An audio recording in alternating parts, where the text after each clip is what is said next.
Hati teman-teman sekalian, saya berdiri sini ya, biar kelihatan semuanya sampai paling belakang. Assalamualaikum warahmatullahi wabarakatuh. Horas, selamat siang semuanya. Terima kasih, saya senang sekali ada kesempatan di sini. Kakak Prananda, terima kasih atas kesempatannya untuk bisa diskusi dengan teman-teman muda di Medan ini. Ini Medan Bung ya. Kemarin ketika datang ke sini suasana emang beda.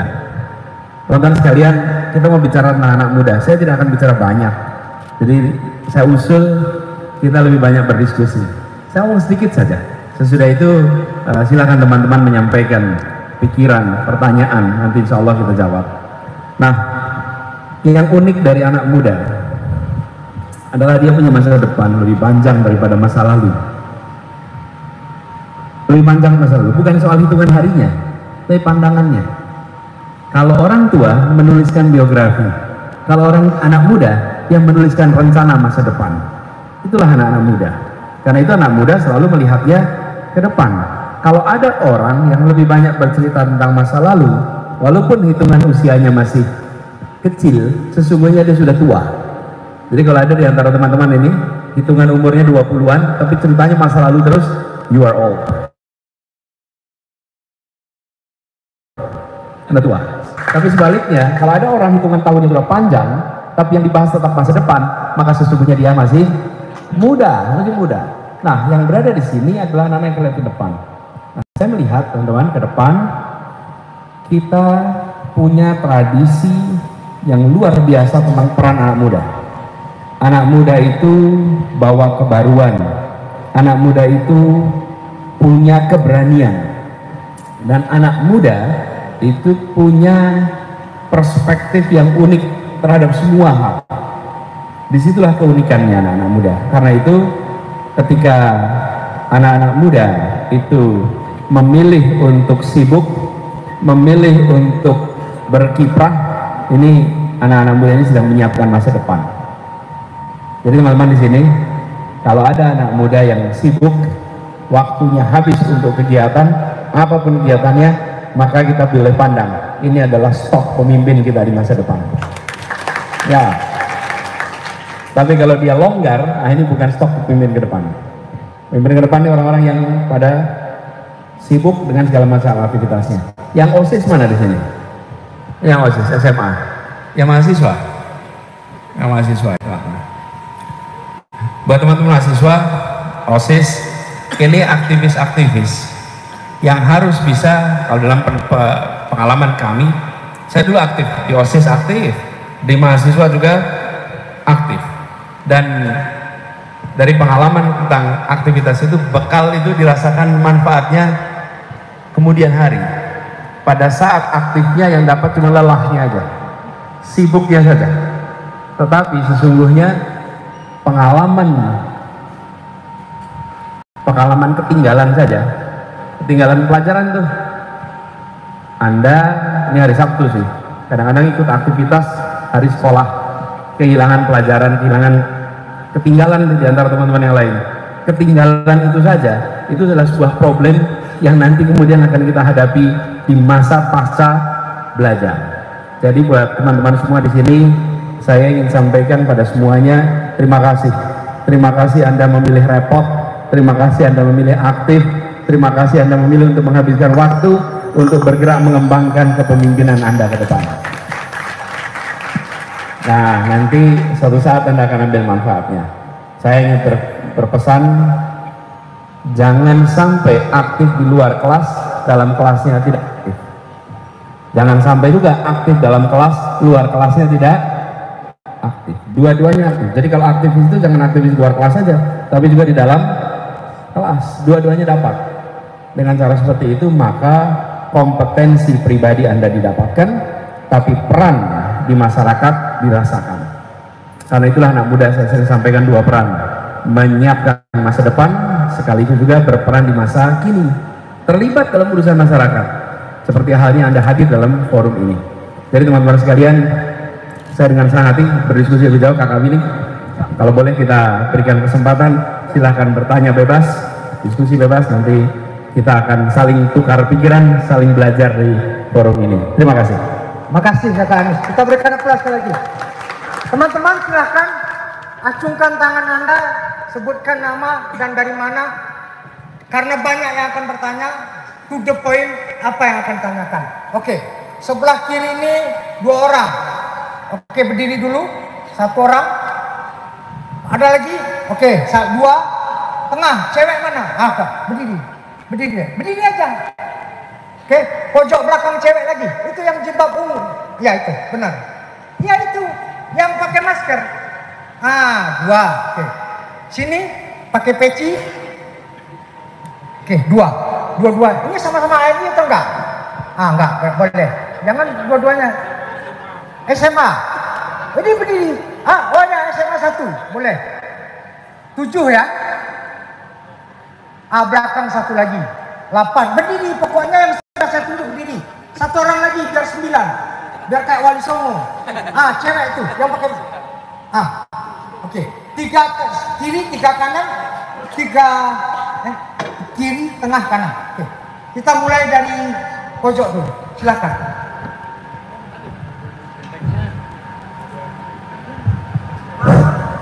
Baik, terima kasih atas kesempatannya.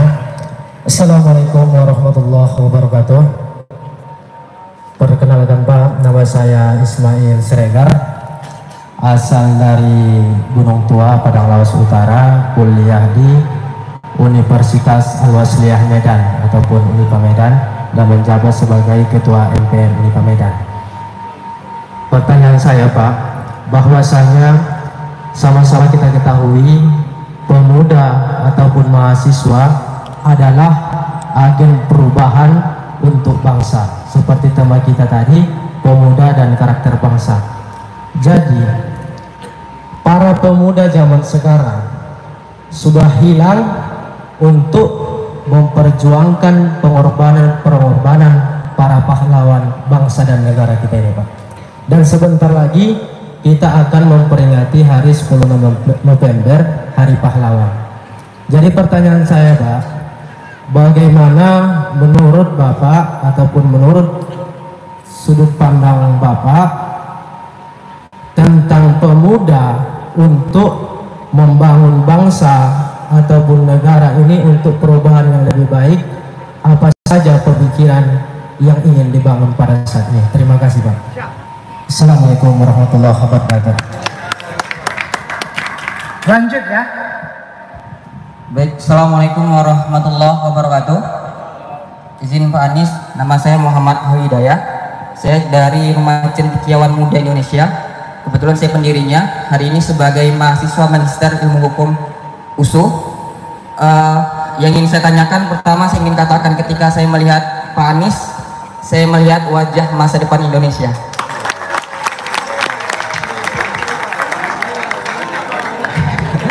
Yang ingin saya tanyakan Pak Anies, bagaimana misi restorasi Indonesia yang coba Pak Anies gagas untuk Indonesia yang akan datang? Terima kasih. Assalamualaikum warahmatullahi wabarakatuh. Cocok dia tanya restorasi, tapi bukan restorasi kereta api ya. Sini mana satu ini? Benar? Enggak salah kan? Enggak ting ini kan? Baik, Assalamualaikum warahmatullahi wabarakatuh. Saya Angelika Samosir dari Universitas Sumatera Utara. Namanya siapa tadi? Saya Angelika. Angelika. Iya. Saya dari perjalanan wisata USU ingin bertanya kepada Bapak Anies tentang politik. Dari dulu dan sekarang 2 preferensi Pak. Dulu mengatakan politik itu adalah ibaratnya bermain catur, dan ada juga perspektif yang lainnya mengatakan politik itu adalah arena tinju. Yang ingin arena tinju. Iya. Yang saya ingin tanyakan adalah Pak, bagaimana pandangan Bapak tentang politik yang mereka preferensikan sendiri? Terima kasih. Jadi mau bertinju atau mau apa? Main catur. Satu adu otak, satu adu otak. Gitu. Silakan. Ini siswa. Oh mahasiswa.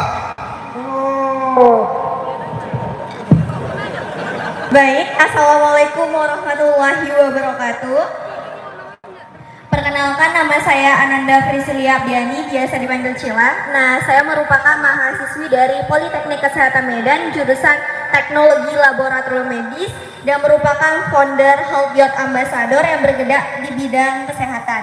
Pak, di sini saya izin bertanya seputar pendidikan. Jadi, kita tahu bahwa COVID-19 ini merupakan faktor utama yang menyebabkan pendidikan mengalami penurunan.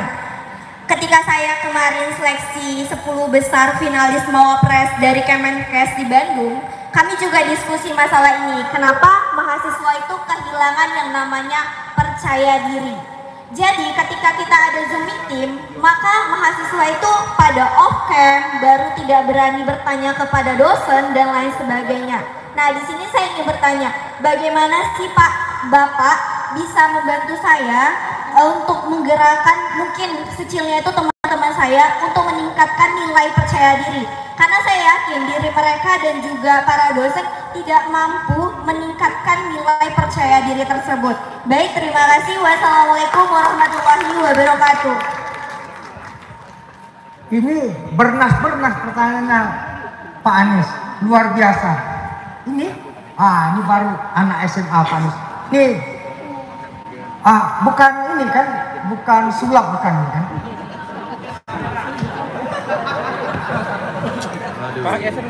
Baik, Assalamualaikum warahmatullahi wabarakatuh. Saya Zipa Tatiana Lia, biasa dipanggil Zipa, perwakilan dari SMA Dharma Wangsa Medan. Di sini saya bertiga dan sekaligus guru pembimbing.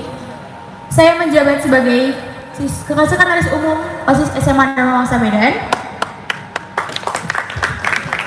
Terima kasih. Di sini saya ingin bertanya kepada Bapak Anies untuk dalam bidang pendidikan. Apa yang sudah Bapak siapkan untuk dapat berperan dalam bidang pendidikan di Indonesia?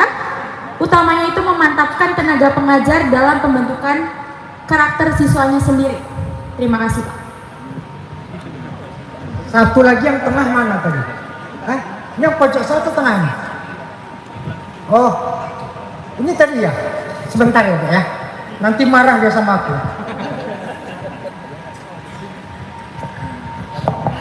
Assalamualaikum warahmatullahi wabarakatuh. Perkenalkan, saya Fauzan Novaldi dari Organisasi Rumah Pemuda Indonesia.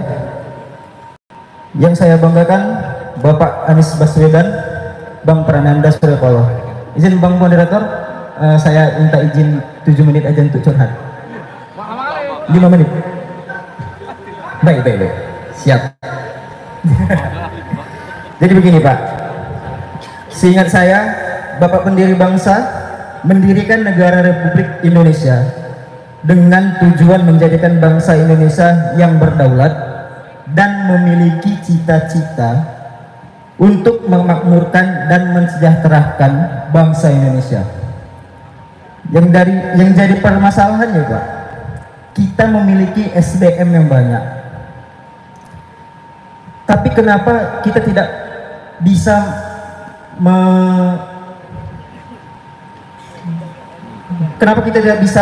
merasakan, mengambil apa yang dari SDM kita itu, malah orang lain yang memakainya.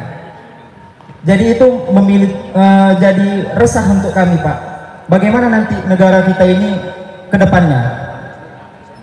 Jadi yang ingin saya tanyakan kepada Bapak, apa yang bisa Bapak yakinkan agar keresahan kami ini mereda, dan apa yang bisa Bapak yakinkan kepada kami agar kami tetap berada di sisi Pak Anies, dan bisa kami pastikan 60% suara itu berasal dari kami, pemuda. Sekian dari saya. Assalamualaikum warahmatullahi wabarakatuh. Jadi curhatnya karena dia toleran pada kawan-kawannya, curhatnya jadi singkat. Lanjut. Anak SMA ini? Iya benar. Oh, iya. Assalamualaikum warahmatullahi wabarakatuh. Salam sejahtera buat kita semua. Perkenalkan, nama saya Audrey Sebayang dari SMA Harapan 1 Medan. Dan ini juga merupakan suatu kehormatan bagi saya untuk bisa berbincang sedikit dengan Bapak Anies Baswedan. Dan kebetulan saya juga alumni dari program yang dulu Bapak pernah ikuti pada saat SMA, yaitu AFS untuk berangkat ke Amerika Serikat. Dan pada saat itu saya juga mendapatkan placement di tempat pelosok, yaitu di Belmont di Pennsylvania, di mana tempat yang sangat jauh dari kota dan juga lebih ke pegunungan. Jika di Sumatera Utara itu seperti beras sagi. Nah, jadi satu yang saya teliti dari pendidikan di Amerika adalah di mana pemerataan pendidikannya itu sangat teratur, dan juga saya mendapatkan akses yang sama seperti orang-orang pada umumnya yang bersekolah di kota dan sekolah-sekolah swasta. Pertanyaan saya adalah, apakah Pak Anies memiliki bekal-bekal untuk kita para pemuda dan juga para pencetus bangsa nantinya agar bisa mendapatkan pemerataan pendidikan yang sempurna, seperti juga yang Bapak pernah capai di saat Bapak pernah menjabat menjadi Kemendikbud, di mana saya juga mendapatkan keuntungan, yaitu infrastruktur sekolah saya juga direnovasi, dan juga segala sesuatu yang saya lakukan pada saat saya SD saat itu lebih mudah. Dan menurut saya Bapak adalah orang yang pantas untuk bawa bangsa Indonesia agar lebih maju lagi. Jadi apakah Bapak punya saran untuk kami semua? Terima kasih. Wassalamualaikum warahmatullahi wabarakatuh. Luar biasa. Ini ada romantismenya. Lanjut. Ini berdua ya. Bismillahirrahmanirrahim. Assalamualaikum warahmatullahi wabarakatuh. Ya, salam hormat untuk abang-abang saya yang pada saya kenal semuanya. Izin perkenalkan diri, Pak Anies. Nama saya Rizky. Saya Presiden Mahasiswa Universitas Sumatera Utara periode 2021-2022. Di sini saya ingin mengajak berdiskusi Pak Anies perihal bagaimana langkah pemuda dan anak muda dan mahasiswa untuk membangun iklim demokrasi yang lebih baik, Pak Anies. Kita tidak bisa pungkiri bahwasannya iklim demokrasi kita menurun untuk saat ini. Bagaimana serap aspirasi dan kajian, bagaimana anak muda bisa berperan kalau ditutup pintu anak muda untuk menyalurkan aspirasi. Untung ada Bapak Rahutman Harahap selaku pemuda masyarakat Sumatera Utara yang bisa menyalurkan aspirasi dan kebijakan-kebijakan yang ada.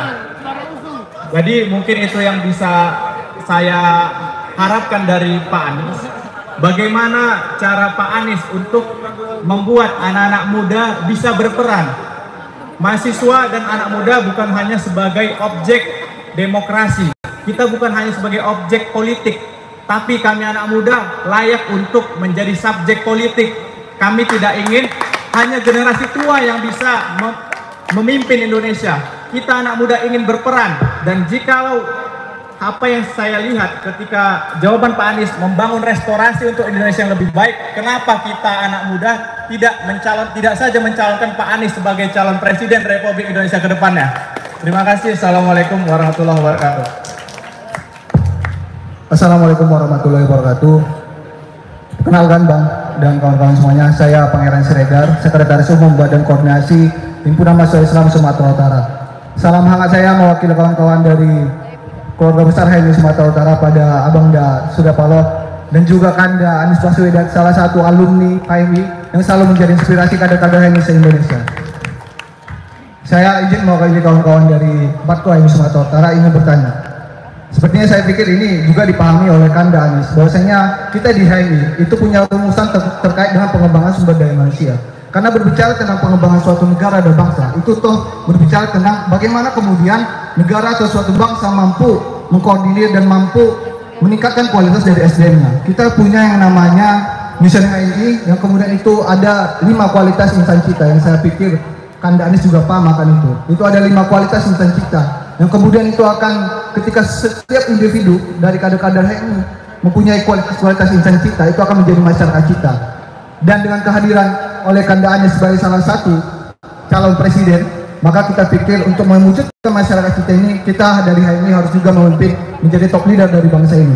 Saya ingin kembali mengingatkan kepada Kanda Anies bagaimana ini kemudian diinternalisasi lagi dalam visi misi dari Kanda Anies Baswedan sebagai seorang calon presiden. Terima kasih. Bahagia HMI, Jaya Lakwati, yakin bisa sampai.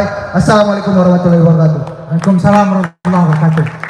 Teman-teman, ini apa warnanya ya? Merah ya? Nah, ini hebatnya Bang Prananda ini. Nggak penting warna sama dia. Iya kan? Yang penting itu tujuan kita itu sama. Mau warna merah, mau warna kuning, ya mau warna hijau. Hah? Semua kumpul di sini kan? Nah begitu juga. Nah, ini menunjukkan Indonesianya raya Pak. Indonesianya nggak setengah-setengah Pak. Bukan kaleng-kaleng. Pak Anies akan Pak Anies. Untung saya dapat warna hitam. Iya, jadi netral kan. Teman-teman semua, terima kasih buat pertanyaannya. Saya catat semua di sini. Jadi kalau buka HP itu bukan nulis WA. Kadang-kadang kita kalau buka HP dikira menulis WA, bukan. Ini nulis catatan dari apa yang tadi teman-teman sampaikan di sini. Gini, ini banyak sekali yang ditanyakan spektrumnya. Pertama, Bung Ismail, mana ini Ismail tadi? Bung Ismail bicara tentang bagaimana pemuda membangun ke depan. Teman-teman, anak-anak muda tidak menunggu kesempatan. Anak-anak muda itu merebut kesempatan. Kalau Anda menunggu kesempatan, Anda bukan anak muda. Anak muda itu rebut kesempatan. Jadi pertanyaan tadi yang disampaikan juga oleh Rizky, Bung Rizky. Tadi soal anak muda ingin berperan juga, ambillah peran itu. Jangan menunggu diberikan peran. Ambillah peran itu. Apa? Lihat apa yang ada di sekeliling kita. Terlibat. Kalau boleh saya ceritakan apa yang kami kerjakan di Jakarta. Jakarta itu ketika kami melakukan kegiatan-kegiatan pembangunan di Jakarta, kami secara langsung mengundang anak-anak muda untuk terlibat. Kalau Anda datang ke Jakarta, lihat halte-halte bis di Jakarta, itu ada signage, peta kendaraan umum, rutenya. Yang bikin bukan Pemprov, anak-anak muda. Mereka yang membuat, kami yang mencetak, kami yang menggandakan, dan kami tulis di situ. Ini hasil buatan namanya Forum Diskusi Transportasi Jakarta yang isinya semua anak-anak muda Jakarta. Kami tidak mau bilang ini bikinan kami, bukan, memang bikinan kita. Yang punya ide adalah anak-anak muda. Nah, itu sebabnya waktu kita bertugas di Jakarta, saya sebut kota ini kota kolaborasi. Saya ajak semuanya turun tangan, yuk terlibat langsung. Terlibat langsung. Kenapa? Karena saya pernah merasakan berada di posisi Anda. Waktu itu kita melihat, ini kita mau berperan, yuk kita tawarkan.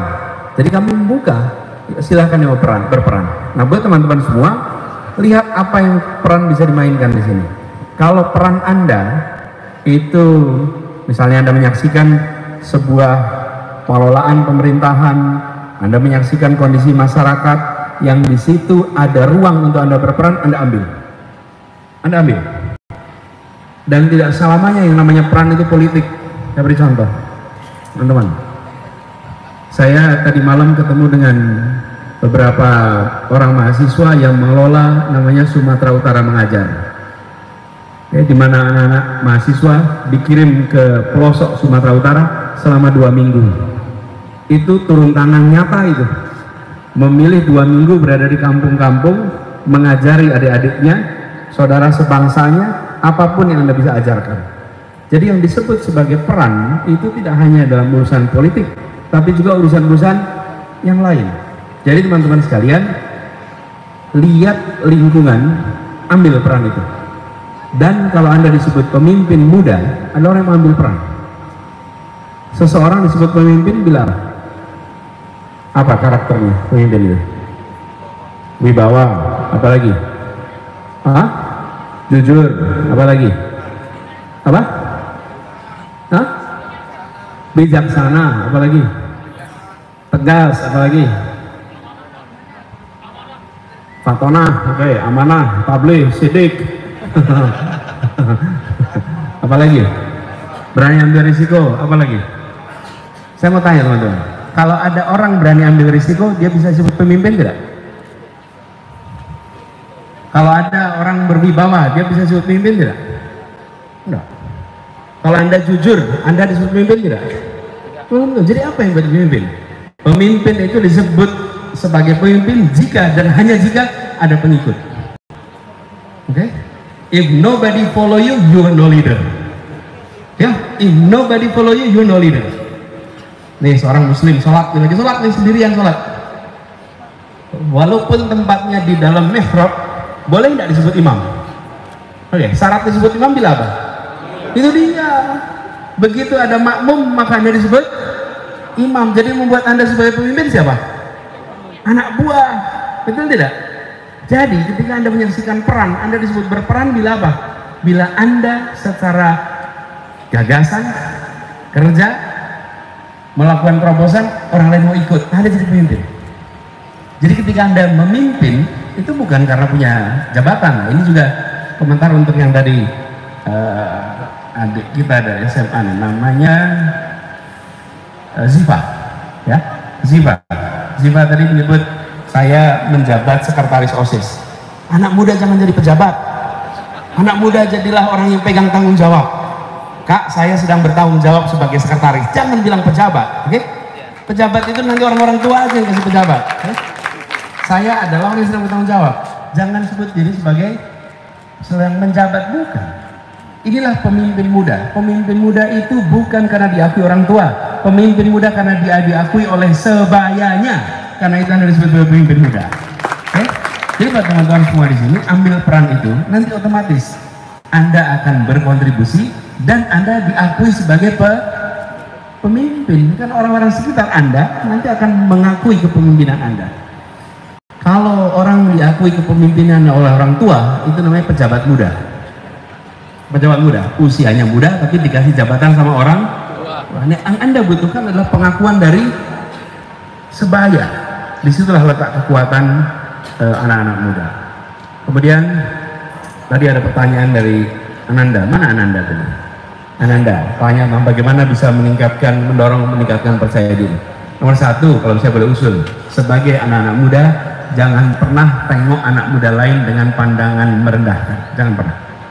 Oke, ketika Anda menyaksikan, misalnya bilang begini, sekarang anak-anak muda tidak menunjukkan ciri kepahlawanannya. Jangan, ada banyak yang siap jadi pahlawan. Itu tadi anak-anak muda Sumatera Utara yang mau bekerja 2 minggu di pelosok-pelosok Sumatera Utara, mereka adalah pahlawan-pahlawan bagi kampung-kampung yang didatangi. Betul tidak?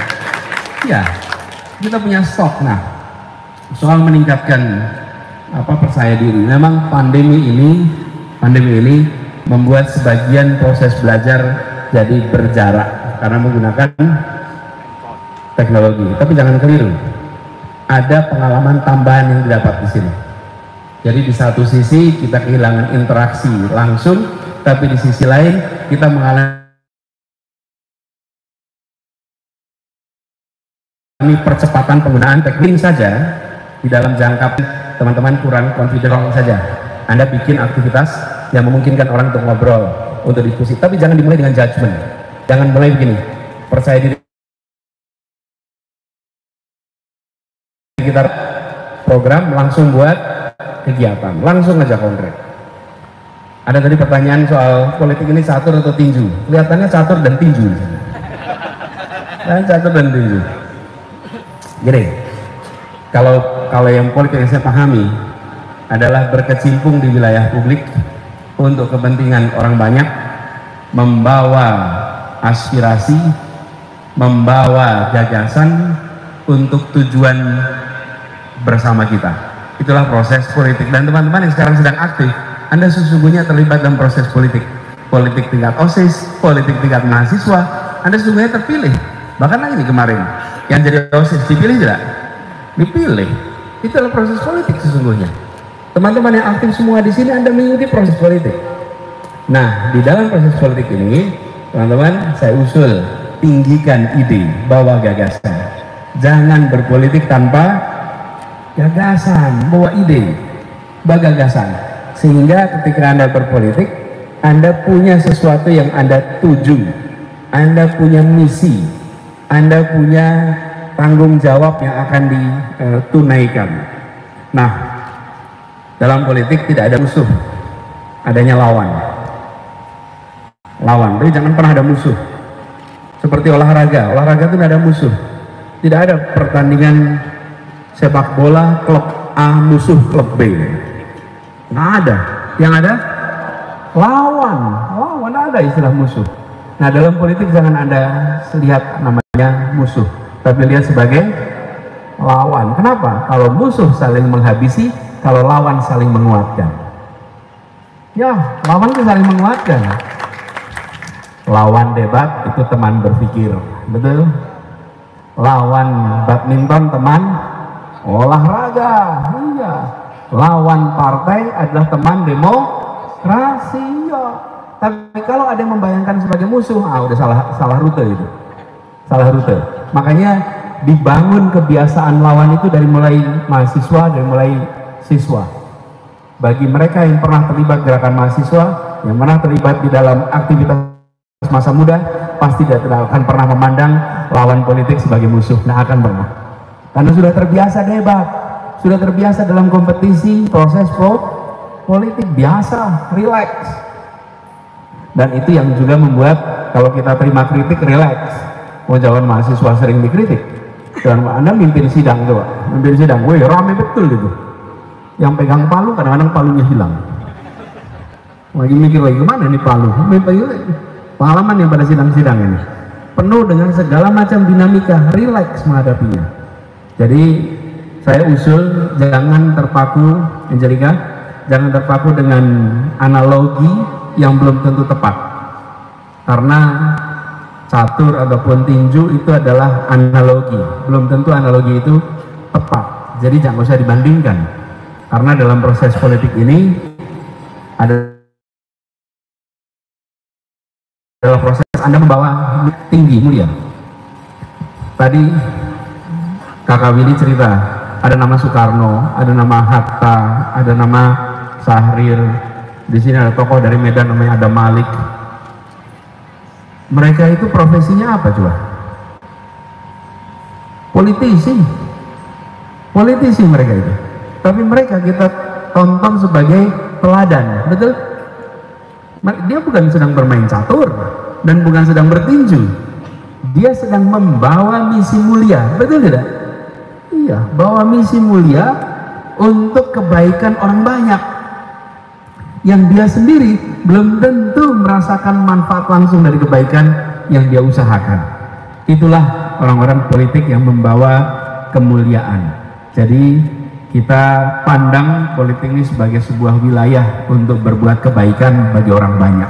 Itulah wilayah politik. Karena itu jangan takut masuk wilayah politik. Jangan pernah takut masuk wilayah politik. Kalau ada yang bilang politik itu kotor, tanya balik. Kalau sektor lain bersih apa? Tidak ada kotor dan bersih karena sektor. Kotor dan bersih karena bagaimana kita menjalankannya. Ada tadi beberapa pertanyaan tentang pendidikan dan SDM. Ini kalau saya buat usul. Jangan pakai istilah SDM. Jangan pakai istilah sumber daya manusia. Pengembangan sumber daya manusia. Kenapa jangan? Karena kalau kita bilang sumber daya manusia, manusia dipandang sebagai faktor produksi. Oke? Manusia itu disandingkan dengan apa? Dengan modal, disandingkan dengan tanah, disandingkan dengan teknologi, disandingkan dengan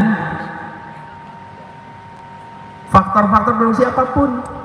Jadi manusia dipandang sebagai unsur dalam proses ekonomi, padahal pendidikan bukan soal manusia sebagai tenaga kerja, tapi manusia sebagai sebuah entitas yang seluruh potensi harus ditumbuhkan. Jadi istilahnya pengembangan kualitas manusia. Istilah yang biasa dipakai kalau teman-teman lihat sudah beberapa dekade yang namanya Human Development Report, tidak pernah lagi menggunakan istilah Human Resource Development Report. Yang disebut adalah Human Development Report, pembangunan manusia utuh, bukan semata-mata sebagai faktor produksi. Dan pendidikan tidak boleh dipandang sebagai persiapan kerja. Ini yang saya khawatirkan dari pendidikan tinggi hari ini. Saya khawatir sekali pendidikan tinggi diarahkan untuk menjadi persiapan kerja. Pendidikan tinggi bukan sekedar menciptakan penjajah-penjajah ilmu pengetahuan yang akan menjual ilmunya kepada mereka yang akan membeli dengan harga termahal. Bukan. Pendidikan harus mengembangkan seluruh potensi manusianya. Jadi buat teman-teman di sini usul ya, jangan pakai istilah SDM, tapi istilahnya pengembangan kualitas manusia. Nah, Fauzan tadi tanya, mana Fauzan? Bung Fauzan, SDM kita banyak tapi kita belum merasakan hasilnya. Teman-teman, sesungguhnya kita sudah mulai merasakan hasilnya. Sesungguhnya mana hasilnya? Ini contohnya apa yang kita lihat pembangunan hari ini, itulah hasil pendidikan kita. Hasil pendidikan kita. Hanya saja kita sering membandingkannya dengan kesempurnaan. Kalau dibandingkan kesempurnaan, kita belum sempurna. Tapi kalau dirasakan hasilnya, sudah. Bayangkan Medan 30 tahun yang lalu, Medan 20 tahun yang lalu, Indonesia 30 tahun yang lalu. Itu kita mengalami perubahan lewat apa? Lewat kualitas manusia. Orang tua kita. Teman-teman coba cek. Generasi kakek kita banyak yang tidak melek huruf Latin. Lalu generasi orang tua ayah kita mulai melek huruf Latin. Di bawahnya seperti kita sudah tidak lagi berbicara melek huruf. Itu sesungguhnya kita sudah merasakan ada perubahan. Nah, kita ingin agar perubahan ini bisa lebih cepat lagi. Karena itu buat anak-anak muda yang kita ingin siapkan lebih jauh adalah pendidikan yang memberikan kesempatan untuk mengembangkan potensinya, seluruh potensinya. Dan kalau itu disiapkan, rasanya Indonesia akan bisa maju lebih cepat lagi.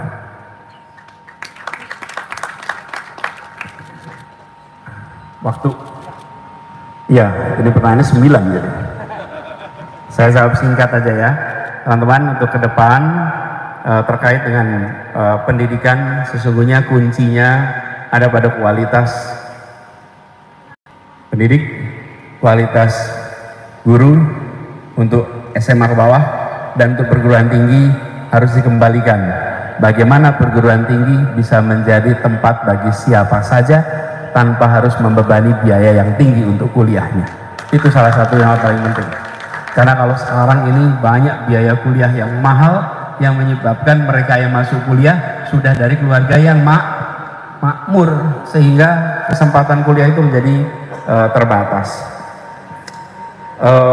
Ada pertanyaan dari Bung Muhammad Hidayah. Mana Bung Hidayah tadi? Ada misi restorasi. Apa misi restorasinya? Apa sih yang unik dari republik ini? Tadi disebutkan, republik ini didirikan untuk menghadirkan keadilan sosial bagi seluruh rakyat Indonesia. Karena itu ketika bicara restorasi, restorasi adalah mengembalikan kepada gagasan awal. Kembali ke gagasan awal, di mana Indonesia didirikan untuk menghadirkan keadilan sosial. Jadi insya Allah keadilan sosial itulah yang akan kita bawa. Dan kalau ada keadilan sosial, insya Allah ada persatuan. Kalau ada persatuan, insya Allah ada pertumbuhan dan kesejahteraan. Jadi itu yang insya Allah kita jadi fokus dari kita. Audrey, teruskan. Mana Audrey tadi? Audrey teruslah jadi siswa 3 warga. Ini semua juga begitu. Warga Medan, warga Indonesia, warga dunia. Jangan hanya warga Medan, warga Indonesia, tapi juga warga dunia. Harus, jadi Anda harus punya perspektif global. Kalau Anda tinggal di Indonesia, di tempat kosan Anda, pasang itu peta dunia. Pasang peta dunia, biar Anda lihat, ternyata jarak Medan dengan India bisa jadi lebih dekat daripada Medan dengan Merauke. Cuman karena kita tidak pernah lihat petanya besar, maka perasaan kita hanya seukuran Indonesia. Coba Anda lihat aja, jaraknya beda sekali. Begitu kita melihat dalam perspektif global, maka peran kita juga akan global. Buat generasi baru ke depan, hatinya grassroots, tapi kompetensinya harus global. Harus global. Hatinya grassroots, jangan kebalik. Jangan kebalik, itu yang harus dilakukan. Jadi teman-teman itu, Bung Pangeran, mana Bung Pangeran? Terus aktif Bung Pangeran. Kalau bicara tentang pengembangan, tidak penting soal warna pikiran organisasi dan lain. Kembangkan sesuai dengan minatnya. Dan organisasi kemahasiswaan harus relevan. Harus bisa merangsang anak-anakmu terlibat. Bukan karena kehebatan masa lalu, karena tapi tawaran untuk masa depan. Itulah kekuatan anak-anak muda. Jadi buat teman-teman semua, rasanya saya sudah coba komentari hampir semua yang tadi ditanyakan. Saya titip pada semuanya, teruslah menjadi pemimpin muda. Dan pemimpin muda itu bukan karena punya jabatan, tapi karena diakui oleh Sebayanya, dia kolek sebayanya. Bila Anda tidak ada sebayanya, lewat. Dan diakui itu 3 unsurnya. 1, kompeten. 2, berintegritas. 3, dekat. 1, kompeten. 2, integritas. 3, kedekatan. 3 itu. 3 itu yang buat Anda dipercaya. 3 itu yang buat Anda akan mendapatkan kepercayaan dari kanan kiri. Insya Allah kita semua menjadi calon-calon yang akan bisa meneruskan sejarah perjuangan kita. Terima kasih. Pak Anies tetap di sana, Kakak Fernanda kita undang. Tukang foto silahkan di atas panggung, kita foto menghadap sana Pak Anies. Jadi ini gaya milenial Pak Anies. Kalau teman-teman kelihatan kan? Oke. Boleh berdiri atas bangku bos, biar kelihatan semua bos.